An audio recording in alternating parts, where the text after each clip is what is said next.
안녕하세요. 책사냥꾼입니다. 음, 네, 월간 채널 예스로 다시 한번 찾아왔습니다. 오늘은 익숙한 얼굴이 보이죠? 김창완 씨입니다. 음, 가수이기도 하고 연기자로서도 가끔 나오시고 되게 유명하면서도 늘 뭐라고 해야 될까? 좋은 이미지를 갖고 계신다고 해야 될까요? 음, 그분이 여기에 나오셨다길래 웬일인가 싶어요. 음, 그래서 저도 처음에 읽어보다가 여러분과 함께 읽고 싶어서 중간에 취소했습니다. 취소하고 그리고 컴퓨터 하듯이 얘기하죠. 취소하고 다시 처음부터 여러분과 함께 읽기로 했어요. 저는 얼마 읽지 않아가지고 아직 그래서 괜찮습니다. 읽어보죠. 인터뷰를 읽어봅시다.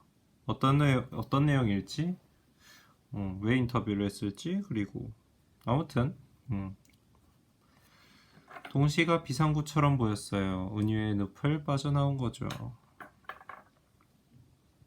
뭔 말이죠? 말씀이 좀 어렵네요. 무지개가 방귀를 뀌었다. 방이봉방방이라는 소리가 들렸다. 정말 무지개가 방귀를 낄 수 있을까? 이상하죠? 40년 전 일찍이 동요 앨범을 발표했던 산울림 김창완이 첫 동시집 무지개가 낀 방이봉방방을 냈다. 동시집? 오래전 안다고 생각했던 동심이 어쩌면 진짜 동심이 아니었을지 모른다고 김창완은 말했다. 아이가 어른 같고 어른은 유치하기 짝이 없다는 그의 말을 듣고 보니 이 동시집은 아이에게 전하는 어른의 뒤늦은 반성문 같기도 하다. 동요를 부를 시간을, 동시를 읽을 시간을 주지도 않고 동심을 알아야 한다고 말했던 어른들에게 일침을 가하는 묘수일지도.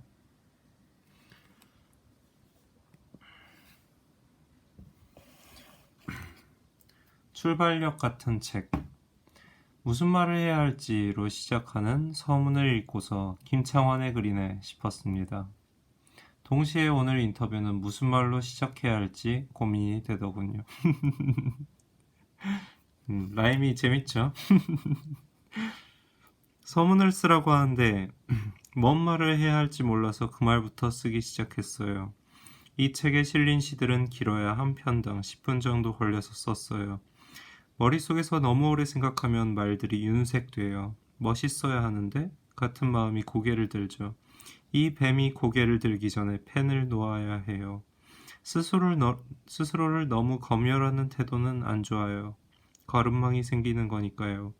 거침이 없어야 자연스러워요. 전 요새 비빔밥, 회덮밥도 잘 안 비벼요. 처음부터 끝까지 똑같은 맛으로 먹으면 지겹잖아요. 실증이 빨리 나시는 분이군요. 아무튼 본인의 자유로움을 계속 지키려는 그런 느낌이 들어요. 덕분일까요? 동시집이 전혀 지루하지 않았어요. 보통 책을 내면 종점에 내렸다는 생각이 드는데 이번 책은 출발력 같아요. 여행을 마친 게 아니라 이제 막 짐을 싸는 느낌이에요. 탈고를 하면 집에 돌아간 느낌이 들어야 하는데 그렇지가 않았어요. 하기야 제가 동심을 알면 얼마나 알겠어요. 51편의 동시를 찬찬히 읽었는데 기분이 좋아졌어요. 이분이 동시집을 출간해서 여기 예스24 책 잡지에 인터뷰를 하게 됐군요. 기분이 좋아졌대요. 어떻게 된 거지? 저는 성인 독자이지만 어떤 쾌감도 느꼈고요. 김계미, 김용택, 시인을 비롯한 6명의 시인이 추천사를 써주셨는데 박철 시인의 글이 눈에 확 들어왔습니다. 아무려나 김창완은 좋겠다. 본성이 아직 아이라서 쓰면 곧 시가 되니까 퍽 긍정이 되더군요. 아이 같다는 말이 가장 어려운 지점인 것 같아요. 아이가 이럴 것 같다는 것도 어른의 생각이잖아요. 이 선입견이 오히려 동심을 가릴 수 있는 거예요. 동시를 쓰면서 생각한 것은 모든 걸 드러내 보이고 싶다는 마음이었어요. 숨기고 싶은 것을 회피하지 않고 직면해 보자는 마음. 그런데 아이들이 동시를 보고 이건 우리 마음이 아니에요 라고 할지도 몰라요. 웃음. 동시집을 낸 후 아이들을 만나셨나요? 여기 밑에 뭐가 있네요. 김창완, 거짓말 싫어하는 시인.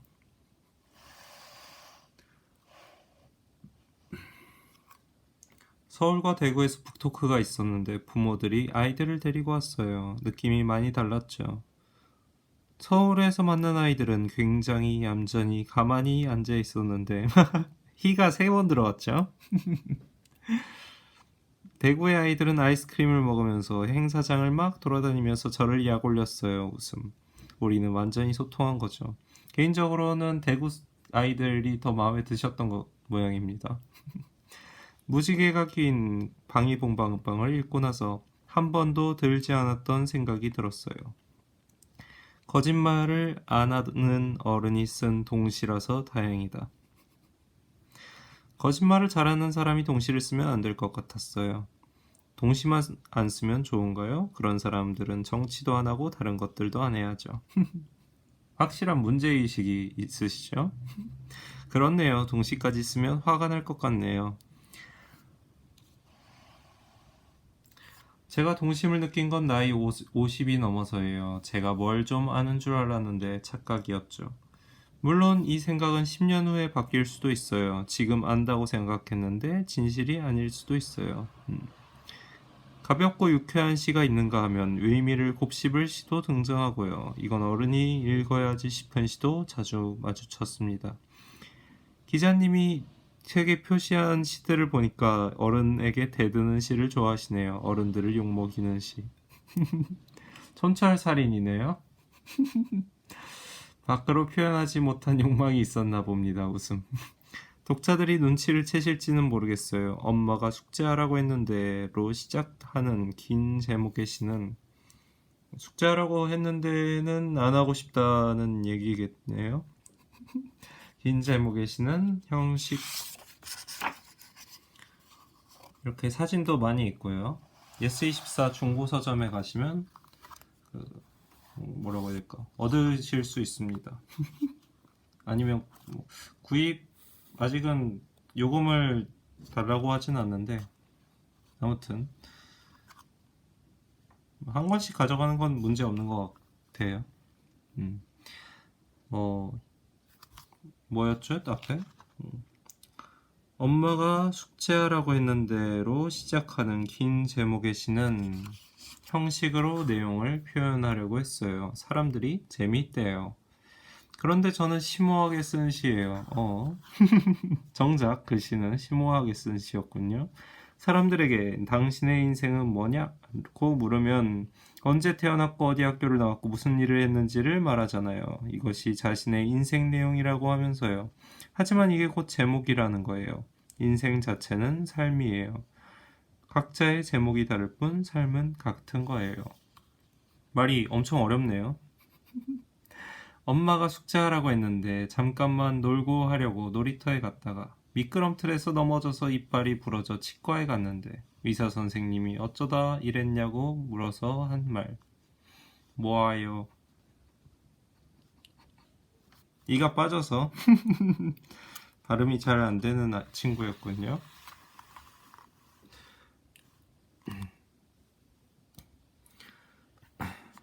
동심의 가이드북이길. 위에서 읽은 그 인터뷰 내용은 되게 어려운데.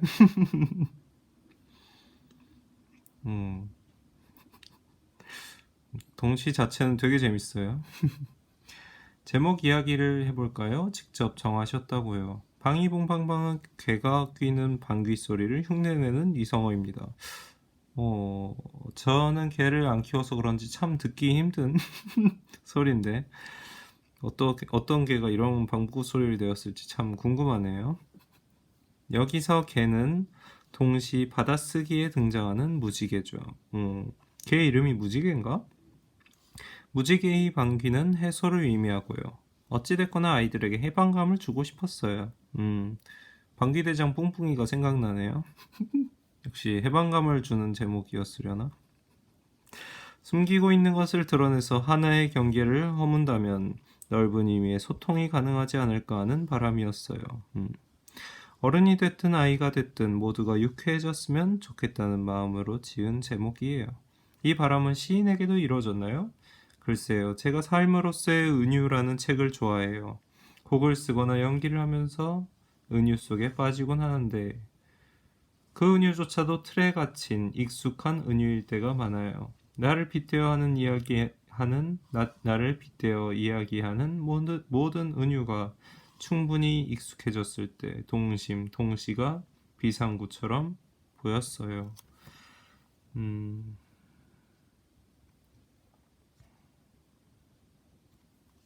아, 본인이 어, 사람들의 표현으로부터 갇힌다고 느끼셨을까? 그때 동심이 비상구처럼 보였대요. 은유의 늪을 빠져나온 거죠. 빠져나오고 보니 은유의 세계가 자유롭고 풍부해요. 그래서 자꾸 동시를 쓰게 됐어요. 2013년 할아버지 불알. 어떻게 참을까? 왜 3편을 동시 전문지 동시마중에 발표한 적이 있습니다. 올해 칸 만들기로 제3회 동시마중 작품상을 받으셨다고요. 동시마중은 격언로 나오는 잡지인데 내용이 너무 좋아요. 너무 좋대요. 이 잡지를 만드신 분들이 진짜 고마운 사람들이에요. 저한테는 영혼의 소주 같아요. 여기서 어떤 음료 취향이 나오죠. 꿀 같기도 하고요. 요즘 제가 동시에 은혜를 입었다는 생각이 들곤 하는데요. 이 은혜를 일깨워준 책이기도 합니다.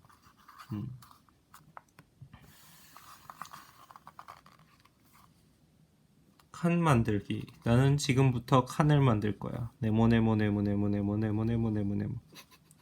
이렇게 칸을 만들고 먹고 싶은 걸 채울 거야. 피자, 수박, 햄버거, 고기, 바나나, 딸기, 과자, 오렌. 으악, 칸이 모자란다. 더 빨리 더 그려야겠다. 제가 아는 어떤 만화가 떠오르네요. 윌레스와 그로밋에서 그 열차 펭귄 도둑을 잡는 장면에서 열차를 레일을 하나하나 놓으면서 열차가 달리는 장면이었는데 네. 이 정도까지 하고요. 아무튼 칸을 그려서 불고기, 김밥, 초콜 또 모자라네. 먹고 싶은 걸 다 채우려면 몇 칸이나 그려야 될까? 네. 영원히 안 될 것 같아요. 쓰다가 배고프겠죠? 그러면 또 써야 되고 무한 반복이죠. 칸 만들기는 형식을 깨는 작품이에요. 이 시로 말하고 싶었던 건 내가 정말 갖고 싶은 것은 말로 할 수 없다는 이야기였어요. 채워지지 않는 욕망을 표현하고 싶었죠. 형식을 깨보고 싶은 욕구가 있었는데 이 시도는 앞으로도 하고 싶어요. 나쁜 동시 이야기도 묻고 싶습니다. 아이들한테는 잘해주는 게 좋다. 더 나빠지면 안 되니까. 굉장히 짧은 시인데 뜨끔하더군요. 요즘 아이들은 동시를 안 읽고 가요만 듣잖아요. 이런 현실을 비꼬는 이야기일 수도 있어요. 사실 저는 아이들이 동요를 들었으면 좋겠는데 이렇게 말하면 거부감이 너무 크죠. 산울림의 금지곡을 들어보시면 이해하기 쉬울 거예요. 약간 광고 같기도 하고. 동요를 부르도록 하는 게 좋다고 생각하지만 이런 말을 어른이 하면 나쁜 말 같으니까요. 그렇죠. 어른이 하면 강요하는 느낌이 들죠. 저는 그렇게 생각했어요. 대기실 풍경을 묘사한 대본 읽기에서는 배우 김창완의 시선이 보입니다. 화자가 되기도 했다가 관찰자가 되기도 하면서 쓴 시예요. 개인적인 경험을 쓴 시죠. 시가 잘 써질 때는 유체 이탈을 했을 때예요. 스스로를 너무 또렷한 존재로 인식하고 있을 때는 동시가 잘 안 나와요. 온갖 글쓰기도 마찬가지일 거예요. 음, 뭐, 슬슬 넘어가고 싶은데. 아무튼 이번엔 또 책에서는 오정택 작가님이 그림을 그리셨고요. 이렇게 트레이드마크 표정인 것 같기도 하고, 이 아저씨 표정은 늘 살아있죠. 작가님의 그림이 너무 좋아서 한참을 봤어요. 밤잡기라는 시와 함께 놓인 그림을 보고 깜짝 놀랐는데요. 제 마음속을 보고 그린 것 같았어요.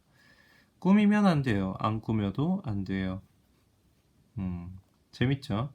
3년 전 산문집을 출간했을 때 나는 내 책이 다른 사람에게 요만큼의 영향을 끼치길 원치 않는다. 영향을 끼치길 원하는 마음은 내 욕심일 수 있다고 말하셨어요.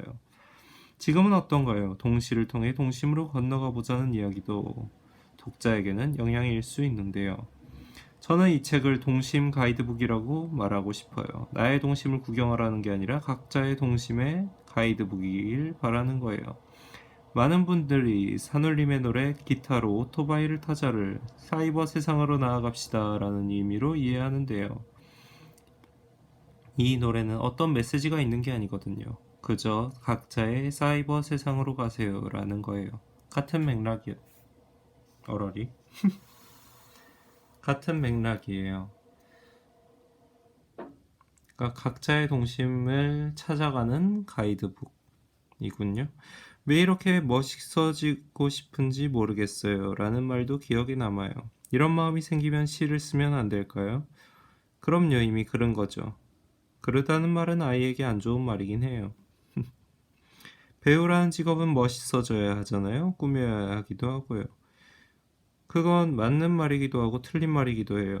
제가 연기하면서 어떤 주문을 외냐하면 연기하면 안 돼. 연기하면 안 돼. 라는 말이에요. 연기는 곧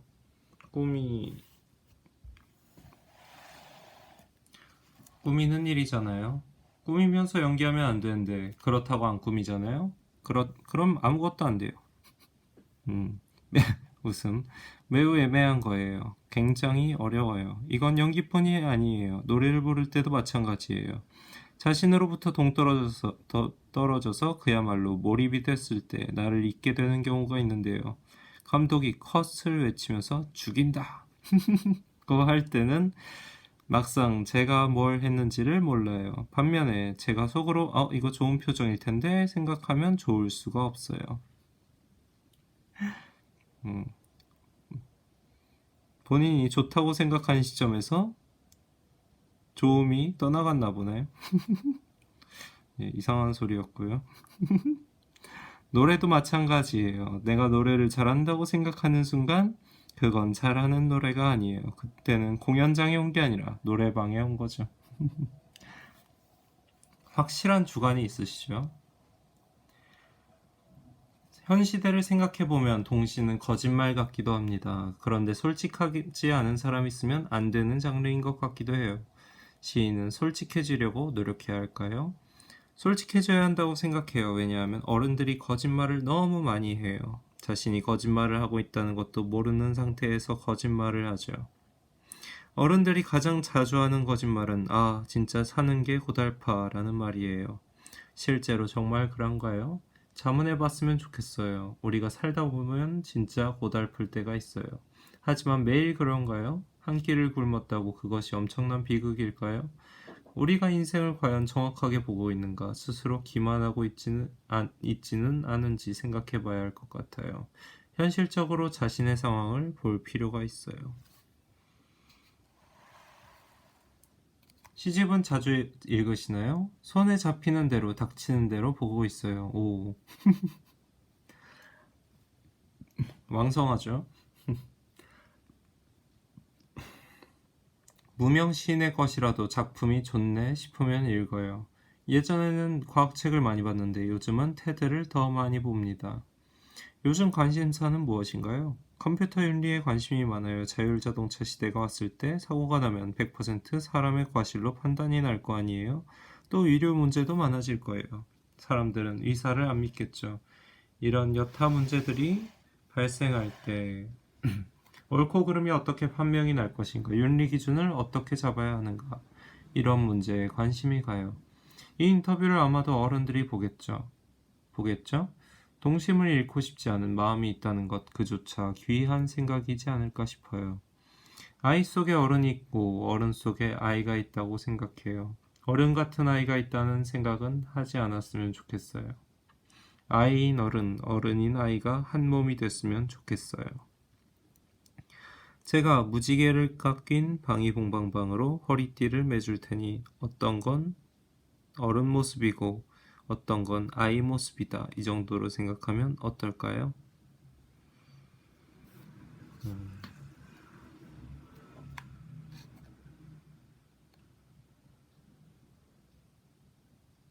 허리띠라는 건 묶어주겠다는 건가?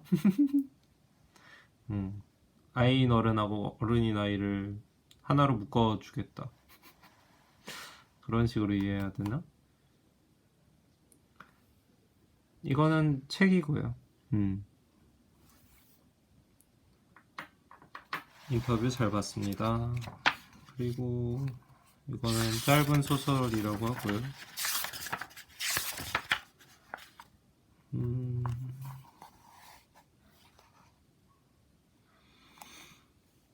저도 이제 여기서부터는 아예 처음 보는 부분이라서 여러분하고 함께 재밌는지 안 재밌는지도 같이 판단을 해야 합니다.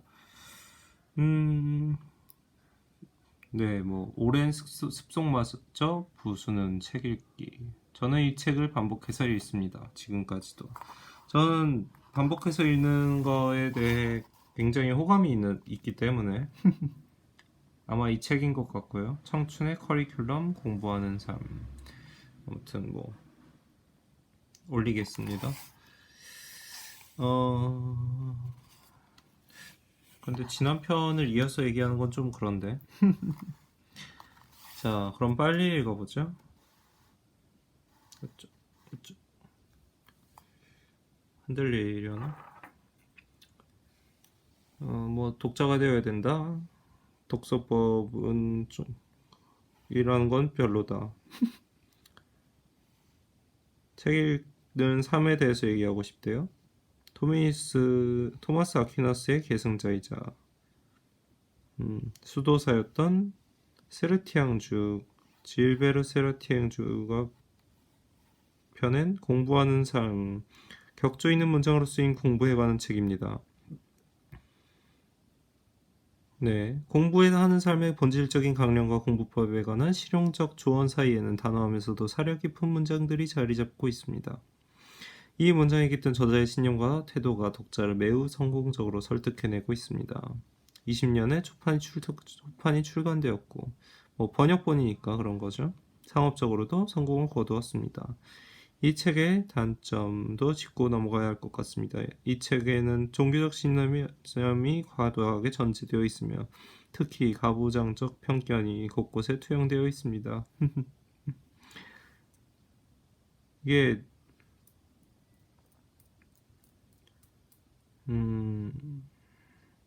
버지니아 울프가 언제죠? 몰라요, 전. 아무튼 그리 오래전 옛날은 아닌 것 같은데 아무튼 옛날 사람이겠죠?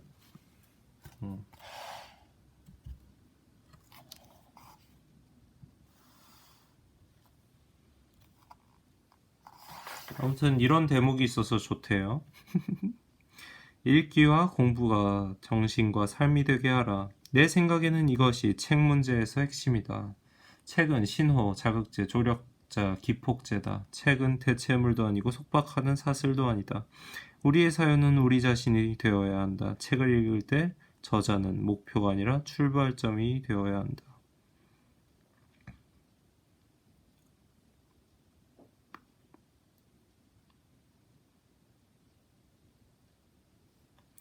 네.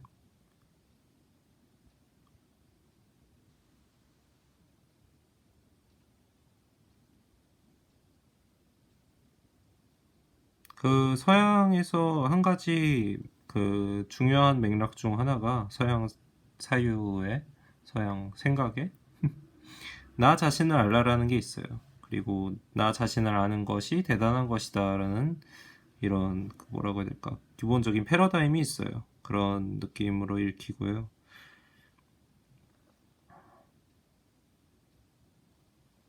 음,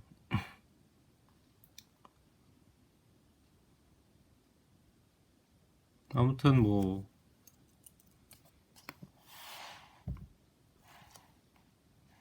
저한테는 조금 지루한 얘기네요.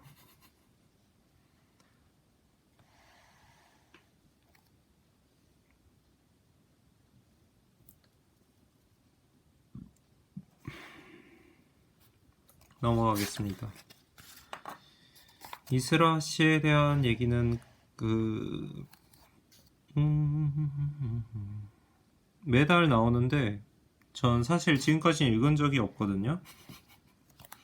근데 그 시청자분과 함께 읽으니까 재미없는 것도 조금 재미있게 또는 열심히 읽게 되죠. 이 기회를 틈타서 한번 읽어봅시다.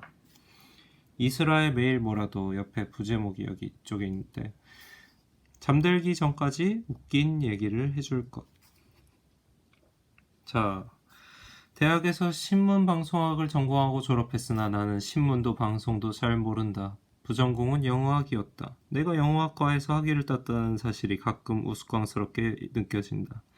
내 할 줄 아는 영어라곤 아주 간단한 회화 정도뿐이기 때문이다. 잡지사 기자나 누드 모델이나 만화 연재를 하면서 대학을 다녔으므로 돈벌이를 방해하지 않는 선에서만 학교 생활에 충실했다. 그러자 전공과 부전공 수업에서 모두 D학점을 맞으며 학기를 마쳤다. 짱이네요. 저도 공부는 잘 못했어가지고. 영어학과 나는 별로 안 어울리지만 이제와 생각해보니 전 좋아하는 수업만 잘 받았습니다. 네, 치명적이죠. 영어학과 나는 별로 안 어울리지만 이제야 생각해보니 그 과의 수업들을 좀 좋아했던 것 같다.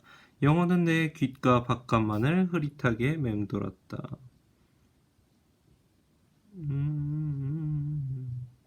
정신을 마음껏 딴 데로 유영시키는 시간이었다. 그러니까 딴 생각하는 시간이었다는 거 아닌가요? 잘 알아들을 수 없는 외국어는 청각을 이완시키기도 했다.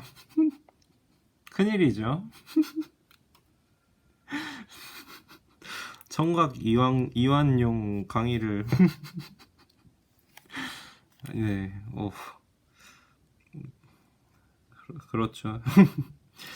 이분이 대학을 온 것도 본인의 이사와 관계가 있었을지 약간 고민이 생각이 드는 부분이군요. 수업 내내 쉬는 기분으로 한글로 된 글을 여러 편 썼다. F를 맞지 않을 정도로만 수업 내용을 주워 듣고 나머지 정신으로는 딴 생각을 했다. 그 와중에 딴 생각을 할 수 없던 강의가 하나 있었는데 영미 문학의 이해라는 수업이었다. 문화 이해하는 수업 재밌죠? 내용이 재밌기도 했지만 교수님의 억양에 찰떡 같은 힘이 있었다. 구수한 전라도 사투리로 수업을 진행하는 분이었다. 약간 실례일진 모르지만 사투리를 듣는 거는 재밌죠. 음, 네. 네. 계속 읽을게요. 그의 입에서 흘러나오는 영어 문장은 뭔가 정겨운 방식으로 예상을 비껴나갔다. 예상하지 못했지만 왠지 익숙한 영어였다. 그게 재밌어서 귀가 자동으로 열리고만 것이다. 교수님이 언급했던 샤를 페로, 루이스 캐럴, 그림 형제, 안데르센, 오스카 와일드, 디즈니, 톨킨 같은 이름들과 몇몇 원서에서 인용한 문장들은 지금도 종종 떠오른다. 이런 게 나중 가서도 힘이 되는데 특히 기억나는 것은 구전동화 시절에 관한 이야기다. 입에서 입으로 전해지는 오럴 트래디션. 뭐 이게 그 입에서 입으로 전하는 전통을 얘기한 거예요. 되게 이상한 말 같은데. 문맹률이 높은 시대에도 널리 공유되었던 서사. 교수님 말에 따르면 그 이야기에는 반복되는 대사와 문장이 많았다고 한다. 책처럼 다시 돌아가 읽을 수가 없기 때문이다. 옛날에 공자가 쓴 글을 다 불태우고 나니까 불태웠는데 그거를 책을 다 외워서 읊어주는 사람이 있었다고 하죠. 그걸 듣고 책을 다시 써내려갔다는 이야기도 있는데 생각해보니 마호메트가 그 뭐지? 코란인가 그거를 술술 읊어갖고 써내려간 책이었다고 하죠. 아무튼 뭐 생각해보니까 많네요. 이런 일이. 책처럼 다시 돌아가 읽을 수가 없기 때문이다. 배 이야기를 까먹어도 자주 상기시켜주는 친절함이 구전동화에는 있었던 것이다. 이 불편하고도 재밌는 장르를 내가 제대로 체험할 기회는 아마 없을 것이다. 무서울 정도로 많은 게 기록되고 박제되는 시대에 살고 있기 때문이다. 이야기 재밌네요. 계속 재밌을지 보죠.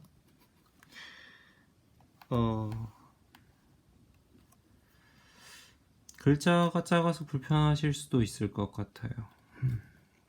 한편 문자가 기록된 책에 보급하는 다른 계층을 타깃으로 했다. 글을 쓸 줄 아는 사람의 관점으로 글을 읽을 줄 아는 독자들을 고려해서 쓰인 책이자 먹고 살만한 도시의 상류층에게 읽힐 책이었다.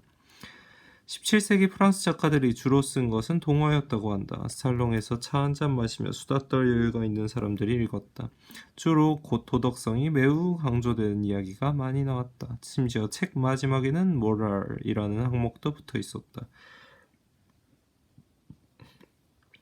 이 책에서 배울 교훈을 작가가 확실하게 강조해주는 페이지였다.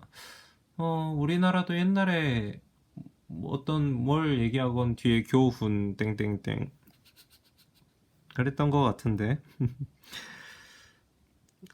빨간 망토에서도 그런 페이지가 있대요. 늑대한테 빨간 망토가 잡아먹히는 결말은 하나도 이상하지 않다. 조심하지 않으면 누구나 늑대한테 봉변을 당할 수 있기 때문이다.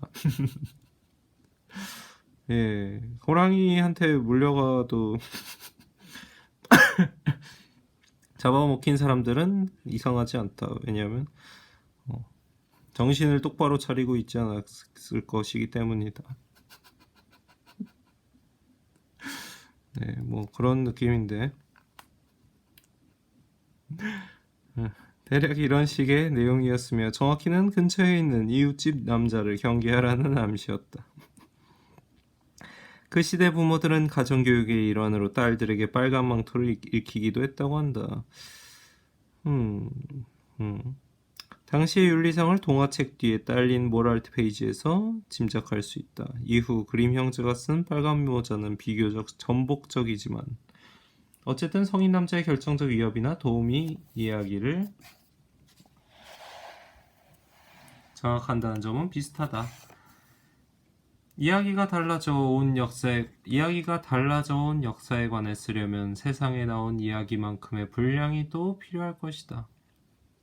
어느 시대에 누가 읽느냐에 따라 이야기는 변해왔고 변한 이야기가 새 시대와 새 사람을 만들기도 했다. 2019년에 나는 오럴 트레디션이 아닌 이메일로 이야기를 쓴다. 내 글에는 모럴이 없으며 있다고 해도 티나지 않게 다듬을 것이다. 티나지 않게 잘 녹이는 건가요? 이메일이라는 유통 방식은 글의 내용에도 영향을 미친다. 하루에 한 편 읽기에 적절한 분량이어야 하고 스마트폰으로 읽기에 편안한 호흡의 문장이어야 한다. 뭐 길면 안 되겠네요. 또 이번 달에 구독한 사람이 다음 달에도 구독할 마음이 들 만큼 재밌는 이야기여야 한다. 매우 중요한 거겠죠. 이분은 이처럼 구독을 받아서 글을 써서 보내는 걸로 말하자면 생계를 있다고 합니다. 그런데 재밌는 이야기가 도대체 뭔지 알다가도 모르겠다. 박상영의 소설 알려지지 않은 예술가의 눈물과 자이툰 파스타에는 이런 문장이 쓰여 있다. 자이툰 파스타는 왠지 눈물 젖은 빵 같은 느낌이 나는데 제재가 우리 집에 살기로 했을 때 내가 말한 조건은 하나였다. 하루에 한 번 잠들기 전까지 웃긴 이야기를 해줄 것. 제재면은 라임오렌지 나무에 나왔던 소년인 것 같은데 이 얘기는 못 봤던 것 같아요. 이거는 그냥 이분의 이 책에만 있는 문장이겠죠? 약속대로 제재는 밤마다 혹은 잠든 주인공을 깨워 새벽마다 웃긴 얘기를 들려준다. 새벽에 주무시는군요? 아니네. 잠든 주인공을 깨워가며 자다 깨서 웃기가 참 쉽지 않을 텐데 오히려 화를 막 낼 것 같은데. 그러고는 오늘의 웃긴 얘기 끝 하고 돌아서서 코를 골거나 출근을 한다. 그 농담들이 매일 웃기지는 않다. 화가 날 만큼 안 웃기고 허무한 얘기를 하는 날도 있다. 쫓겨나는 거 아닌가요? 하지만 주인공은 제재에 웃기거나 안 웃긴 얘기에 조금 기대어 살아간다. 핵심은 웃긴이 아니라 이 얘기일지도 모른다. 자기가 자신에게 들려준 이야기로는 충분치 않은 날이 인생에는 많기 때문이다. 혹시 나의 일간 연재 독자들도 누군가가 이야기를 들려주려는 의지 자체에 시간과 마음과 돈을 지불하는 것일까? 그래서 안 웃긴 글을 쓴 날도 몇 번은 그렇게 넘어가 주는 것일까? 지나치게 프로의식이 있으신 것 같은데 약간 하루살이 같은 마인드가 있으시네요. 저도 뭔가 방송을 보는데 이게 그 사람의 컨텐츠가 모두 다 좋은 건 아니에요. 그냥 그 사람이 좋으니까 가서 보는 거죠. 약간 그런 느낌일 거라고 생각합니다. 일간 이스라와 비슷한 형식의 구독 모델이 점점 늘어나고 있다. 경쟁이 치열해지고 있군요. 이메일 연재글이란 장르가 만들어지고 있다는 생각이 든다. 분량이 곧 장르이기도 하듯 유통 매체가 곧 장르이기도 하기 때문이다.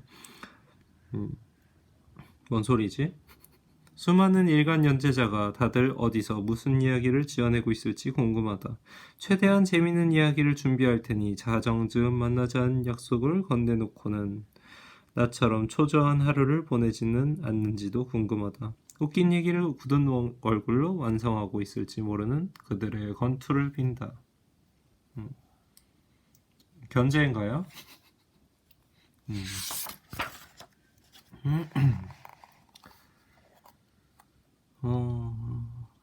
이거는 여기 맨 앞에 보면은 여기 내용이 있어요. 특집 지구를 아꼈어요.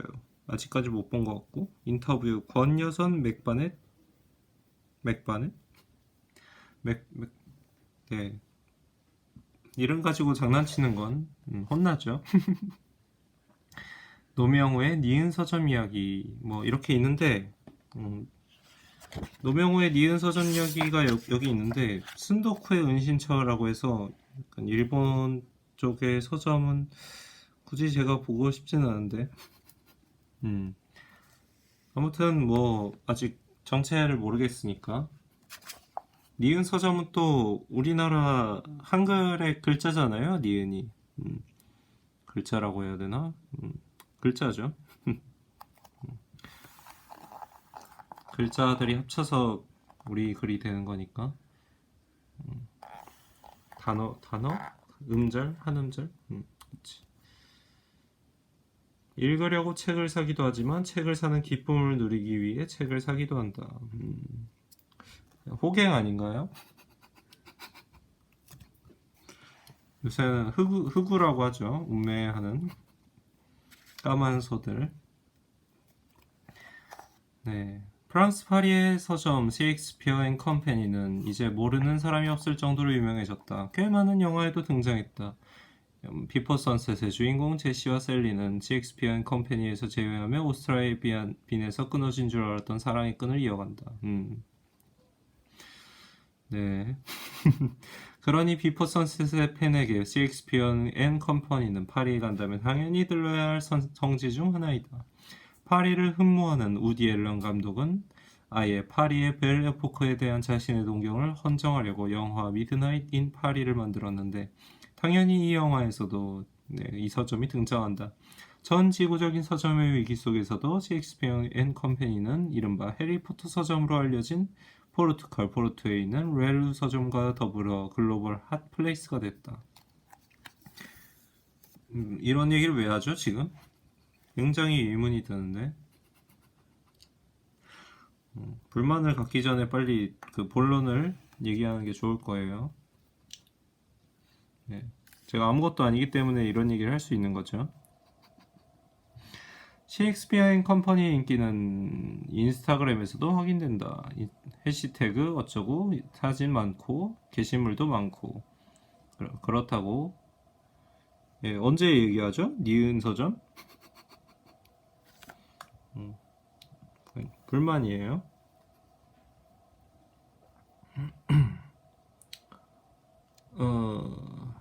아무튼 뭐 차로 책을 사지 않고 그냥 지나간 적이 없다. 중독에 가까운 습관이다. 습관적으로 그런 사람이라면 왜 그런지 잘 이해할 수 있다. 저는 조금 이해가 되는데 여러분은 이런 유튜브를 보고 계신 분이라면 반드시 이런 분일 거라는 생각도 드는데 웬만해서는 이런 분은 잘 없긴 한데 예. 제 생각이고요. 저는 뭐 따로 독서 모임을 가진 적이 없기 때문에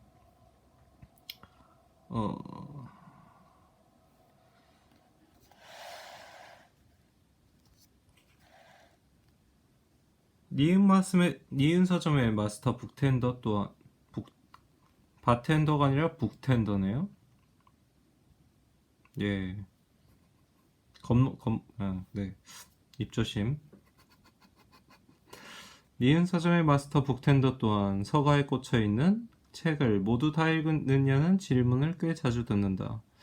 이제서야 니은 서점이 등장했어요.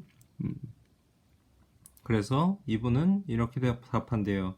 책을 읽기 위해서 사는 게 아니라 책은 산책 중에서 읽는 것이다.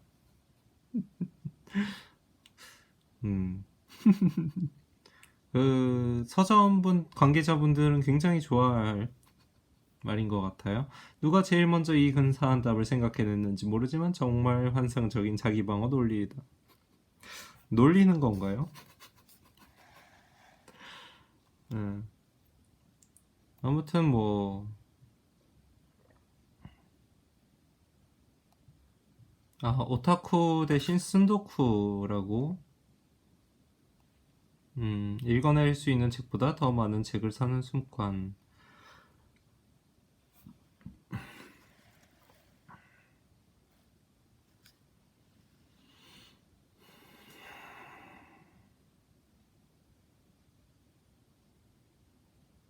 읽어볼까요? 니은 서점에서도 순도쿠가 숨어있다.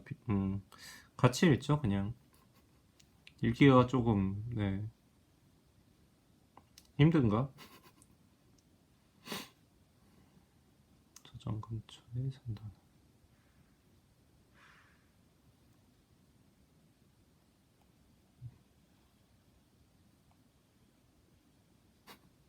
긴장을 하는군요. 자, 기존의 자리를 빼앗기지 않기 위한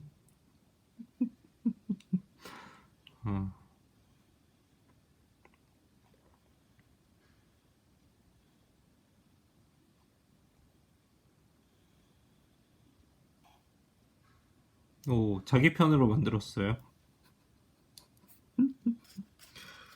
음,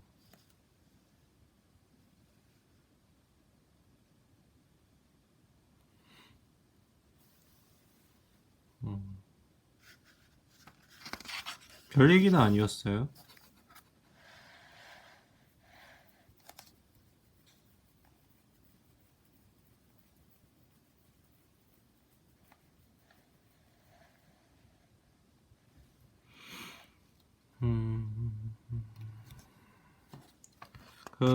지금 벌써 45분이 되어 가고 있기 때문에 이제 하나 정도만 더 읽고 마쳐야 합니다. 그리고 지금 저희는 10분의 1 정도 읽었어요. 텍스트는 아직 많이 남았고요. 그래서 굉장히 곤란한데,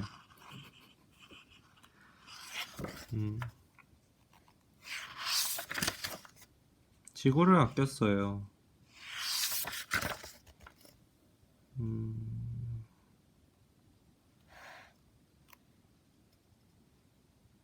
이게 메인이거든요. 요새 분들에게 공감할 만한 내용이 있는 것 같으니까 이거를 보고 마치던가 아니면 뭐 불만족스러우면 넘어가던가 하도록 합시다.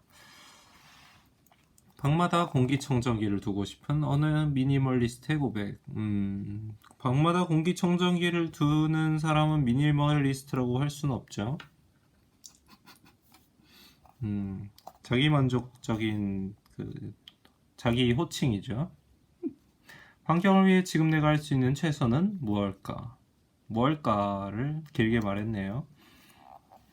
김은덕 씨가 썼다고 하고요. 지구를 털실로 누가 이거는 지구의 지도도 아니고 하나를 찍은 모습이죠. 아프리카는 세계 지도에 있는 것보다 두어 배 정도 크다고 해요.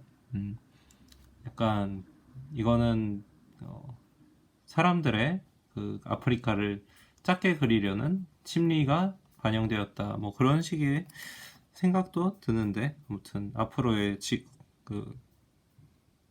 세계 지도는 어떨지 그건 뭐 바뀌었으면 좋겠지만 제가 딱히 노력할 마음은 없어서 네, 읽죠 빨리. 2달 전 이사를 했다. 아파트 사이로 울창한 나무공원이 조성되어 있고 초중고 학교로 둘러싸인 살기 좋은 동네다. 이른바 계획적인 동네군요. 누군가에게는 창문을 열면 들려오는 비행기 소리가 39.9m밖에 되지 않는 면적이 9m 제곱밖에 되지 않는 면적이 지하철을 타려면 마을버스를 타고 나가야 하는 13평 정도, 그쵸? 3.3m로 알고 있는데 3.3m 제곱으로 하니까 13배 하면 비슷하죠. 지하철 타려면 마을버스도 타고 나가야 하는 불편함이 불만이겠지만 우리 부부로서는 이전 집에 비해 주거 환경이 100단계쯤 상승했다고 느껴진다. 전화 위복이군요. 무엇보다 이 집은 빛이 잘 든다. 이것만 해도 반은 성공이죠. 기역자 형태의 집은 태양이 움직이는 방향대로 방거 실부억 순으로 환해진다. 이사온 처음 며칠은 볕이 드는 게 신기해 빛을 따라 동선을 짱을 정도였다. 사람이 이렇습니다. 오전 동안 방에서 따뜻한 햇살을 받으며 책을 읽고 정오가 넘으면 거실에서 일을 하고 늦은 오후에는 부엌에서 요리하는 식으로 말이다. 하지만 빛이 잘 드는 집에도 치명적인 단점이 있었다. 뭐죠? 사람이 생활하면서 내보내는 먼지의 양을 바라보며 미세먼지가 많은 날에도 우리가 멀쩡할 수 있었던 건 볕이 안 들어 보이지 않았던 반지하에 먼지 덕분이었음을 깨달았다. 집안의 먼지가 결과적으로 폐를 단련시켜 주었으리라. 이런 거는 착각이라고 하는데 그냥 무감각하게 될 뿐이지 그런 시선도 가능은 하죠. 하루만 청소를 안 해도 소복이 쌓이는 먼지를 바라보며 결국 우리도 공기청정기를 사들였다. 얘가 청소기인가요? 자동 청소기를 사는 게 어땠을까요? 이만큼 집안에 먼지가 많다. 집 공기에 먼지가 많다. 그래서 이 공기 중에 있던 애들이 쌓이는 거구나.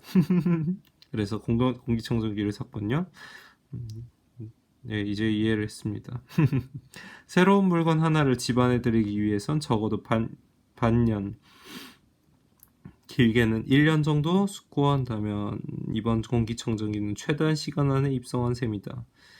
제 역할을 톡톡히 해 우리 부부의 최애템이 되었다. 심지어 각방마다 거실 부엌에까지도 공기청정기를 왜 들여놓는지도 이해가 될 정도다. 뭐 신세계였던 모양이죠. 매번 커다란 제품을 이리저리 옮기느라 낑낑거릴 때마다 작은 사이즈의 공기청정기를 인터넷으로 찾아보니까 미니멀리즘에서 점점 멀어지죠. 그런데 집안에서만 깨끗한 공기를 마시는 게 무슨 의미일까? 예, 이제 배가 부른 거죠. 말을 너무했나? 집안이 깨끗해지니까 이제 이런 생각을 하는 거죠. 사람이 공기 때문에 집 밖에 나가지 못하는 상황이 과연 정상일까라는 의문이 깊어진다. 뭐 옛날엔 정상이 아니었겠지만 앞으로는 이런 게 극히 정상일 수도 있어요. 공기청정기를 살 때 마음이 무거웠던 건 미니멀 라이프를 추구하는 삶을 방해해서도 값이 비싸서도 아니었다. 이 제품을 만드는 공장이 중국이었고 미세먼지에 내가 산 제품도 기여했을 게 분명하기 때문이었다. 다른 나라 제품이라고 다르겠는가? 우리가 입고 쓰는 물건 대부분이 화석 연료를 사용해 만들고 오염물질을 내뱉는다. 이게 자기가 해놓고 자기 반성인가요? 물건을 살 때 환경까지 고려하는 이들은 드물다. 나만 해도 미니멀 라이프를 살지만 그 말에 의심이 가는군요. 그 시작이 환경 때문은 아니었다. 가능하면 적게 가지고 사는 것이 언제라도 가벼운 마음으로 오랜 여행을 할 수 있게 하기 때문이다. 여행을 좋아하시는 분이군요. 물건을 적게 가진 삶을 살려면 물건 하나를 살 때 남들보다 10배의 고민이 필요하다. 뭐 하지만 살면서 10배 정도 고민을 덜 할 수도 있기는 한 것 같은데 저는 가치 있는 고민이라고 생각해요. 찾지 말아야 할 이유를 열거하다 보니 어느새 우리에게 환경 문제가 가까이 다가왔다.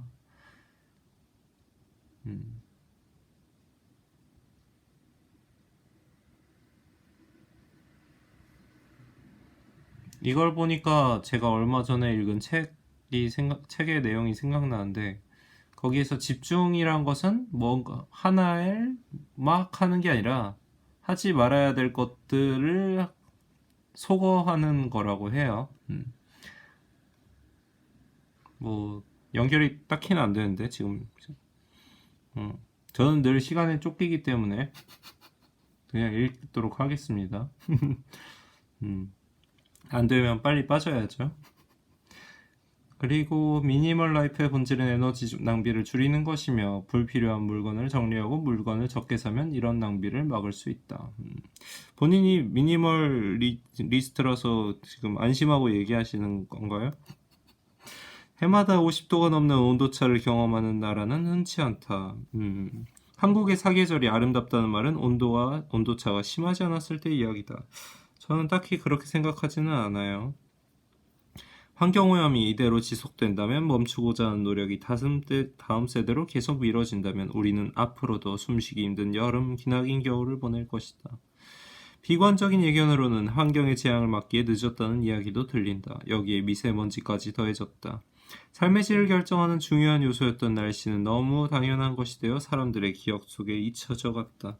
미세먼지가 등장하고 나서야 당연한 기본권 중 하나인 숨쉴 권리를 되찾으려 하니 인간이란 참으로 어리석다. 자꾸 남말 하듯이 말씀하시네요. 조금 불만이 생기고 있어요. 독자들이 미세먼지가 없는 도시는 어디인가요? 라는 질문을 요즘 들어 자주 한다. 그러면 우리는 한국보다 미세먼지가 심한 나라는 별로 없다고 웬만해선 다들 숨쉴 권리를 보장받고 산다고 솔직하게 말한다. 그래도 몇 개 심한 도시를 꼽자면 네팔, 카트만두, 인도 델리, 태국 방콕, 이란 테헤란, 중국 베이징 정도이다. 꽤 있네요. 환경보다 다른 데에 시간과 열정을 더 많이 쏟을 것 같은 나라들이다. 이 도시들 뒤에 태국 방콕도? 글쎄요. 이 도시들 뒤에 한국이 줄을 설 정도니 독자들이 냉혹한 현실을 받아들이기 힘들만도 하다. 자꾸 자기는 이미 다 받아들였나 본데요. 환경의식은 시민의식과도 닿아있다. 나보다는 우리라는 공동체의식이 무엇보다 중요하지만 우리를 생각할 여유가 없다. 세계 여러 나라를 다니다 보면 지구 환경의 문제가 결국 내가 사는 곳만의 사정이 아니라 전 세계 어디서나 겪는 우리의 문제임을 동감하게 된다. 하지만 당장 기후변화의 심각성에 대한 시민대학 강의를 듣고 있는 와중에도 조금 덥다고 실제로 바깥 기온은 25도였다. 살만한 거죠. 에어컨을 켜는 사람들은 학습은 학습이요 더운 건 더운 거라고 별개로 여기는 듯하다. 물론 사람들이 많이 모여 있으면 방 안에 25도여도 그 안은 훨씬 더울 수 있죠. 생활 속에서 이론과 실천이 합의를 이루면 좋겠지만 쉽지 않다. 당장 공기청정기를 사서 집안 먼지는 해결했을 망정 이로 인해 환경오염에 보탬이 되었으니 말이다. 그럼 뭐 아무것도 안 사고 살 건가요? 이런 식으로 생각하면 도움이 별로 안 될 것 같은데. 여기서 내가 하는 최선은 각 장소마다 공기청정기를 드리고 싶은 충동을 누르는 것일 테다. 결국 참는 걸로 가는군요, 이 사람은. 100리터의 작은 냉장고를 유지하면서 주 1회 세탁기를 사용하고 샴푸, 컨디셔너, 보디용품 등 이런 뭐라고 해야 될까 욕망을 억누르는 이런 생활 습관을 만들어가는 것이 과연 지금 현실에 있어서 네, 모든 사람이 보편적으로 쓸 수 있는 방법일지. 저는 그냥 비닐만 덜 쓰는 식으로 사는데 가령 어디에 장을 봐도 들고 올 수 있으면 손으로 그냥 들고 와요. 그 정도지. 뭐 낭비 안 하고 안에 있는 거 싹싹 긁어서 쓰고 뭐 그 정도죠. 보디용품 등 플라스틱 쓰레기가 나오는 제품들을 비누로 대체하고 있다. 대단하네요. 물과 동물, 바다 생명체를 위해 샤워나 머리 감기도 이틀에 한 번으로 줄였다. 쓰레기 안 만드는 인간으로 재탄생하기가 쉽지 않지만 이것은 나의 숨쉴 권리를 찾기 위한 작은 노력이다. 지구를 아꼈어요 라고 돼 있네요.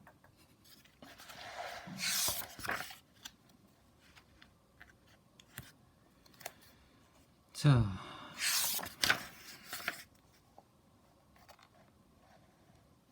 여기 재미있는 아이템들이 많아요. 저는 이런 쪽으로 노력을 해야 한다고 생각합니다. 그래서 보면은 유기농 메쉬백이라고 유기농 천을 사용한 것 같고 대나무 빨대 요새 종이 빨대를 스타벅스에서 쓰던데 실리콘 휴대용 컵 요새 텀블러 많이 쓰라고 하죠. 도서관 가도 텀블러 들고 가야 돼요. 종이컵이 없어요 아예. 보냉컵 휴대용 면 화장지 면이구나. 휴지가 아니라 면 화장지라서 물로 빨아서 다시 쓰는 화장지다. 천연통 수세미 덩굴 식물인 수세미를 수확해 삶아 말린 뒤 껍질을 벗겨 만들었다. 얘가 바로 오리지널 수세미이군요. 소프넛 비누 같은 기능을 하는 열매가 있다. 예, 얘는 우리나라에서 키울 수 있을까요? 설거지용 비누 자연 여과 정수기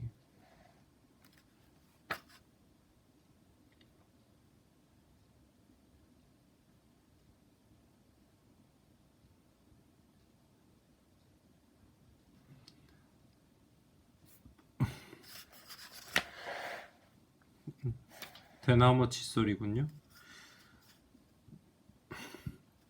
근데 그 플라스틱을 나무로 다 대체하는 거는 조금 조심스러워야 된다고 봅니다. 자, 뭐 이런저런 환경을 보호하기 위한 실제적인 노력들을 얘기하는 것 같고요. 저는 좋게 생각하고 여러분도 혹시 궁금하시다면 보시면 중고서점이나 뭐 다른 얻으실 수 있는 곳이 어딘지 모르겠는데 아무튼 중고서점 가시면 확실하니까 한번 살펴보시고 김창완 씨 얘기도 읽어보시고 권여선이라는 분이 여기도 약간 뭐라고 해야 될까? 이 잡지의 주연으로 등장을 했는데 이 부분을 읽기엔 지금 1시간이 됐어요. 그래서 꼭 읽어보고 싶지만 지금 일단 시간이 됐기 때문에 여기서 중단을 해야 될 것 같고요. 네, 일단 마무리를 급하게 해야겠습니다. 네, 뭐 그냥 이렇게 끝내죠. 네, 책 사냥꾼이었습니다. 예스24를 읽었고요. 6월호 2019년 6월호 이번 따끈따끈한 신작이라고 해야 되나? 아무튼 그렇습니다. 읽어보았어요. 네, 감사합니다.